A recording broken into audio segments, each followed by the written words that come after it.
मैं आशा रानी गुप्ता। आज मैं बता रही हूँ कि घर कैसा होना चाहिए। घर ईंट या दीवार या झोपड़ी का नहीं होता है। घर वह होता है जहाँ पर पूरा परिवार मिलकर रहे, उसे घर कहते हैं। परिवार में जैसे दादी बाबा, माँ बाप, चाचा चाची, ताया ताई और सभी मिलकर रहते हैं, भाई बहन, उसे परिवार बोलते हैं। ऐसा नहीं है कि परिवार के लोग बिखर जाएं और अलग अलग मकानों में रहने लगें, वो घर नहीं कहलाता है। वो एक तरीका का परिवार टूट जाता है।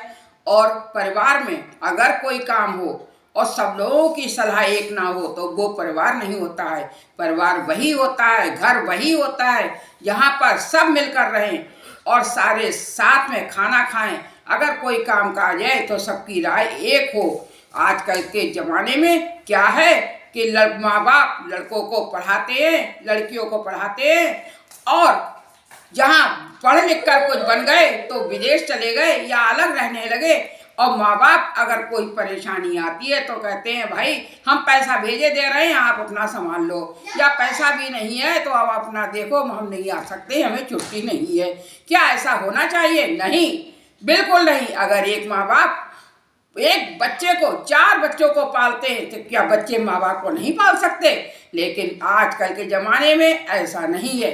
लेकिन एक उदाहरण मैं देती हूँ कि एक लड़का एक अपने माँ बाप का बहुत आदर सम्मान करता था, तो ईश्वर भी उससे बहुत खुश थे।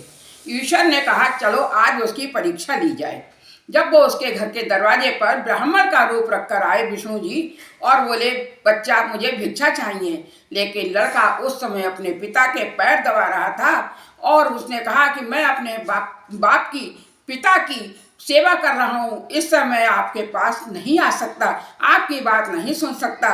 वो खड़े खड़े थक गया तो वो बोला मेरे पिता जब सो जाएंगे तभी मैं आ पाऊंगा। उन्होंने उस पास पड़ी एक ईंट को विष्णु जी की तरफ फेंक दिया कि इस पर बैठ जाओ, मैं जब तक पापा को, बाप को, पिता को सुला कर ना दूं जब तक मैं नहीं आऊँगा। जब उसके पिता सो गए तब बच्चा गया और विष्णु जी से बोला हे ब्राह्मण बोलो क्या चाहिए? ब्राह्मण बोला कि मैं तुझसे बहुत खुश हूँ बच्चा, तू अपने माँ बाप का आदर करता है। आजकल के ज़माने में सारे बच्चे ऐसे हो जाएं तो सतयुग आ जाएगा। और उन्होंने अपना रूप विष्णु जी का दिखाया। धन्यवाद।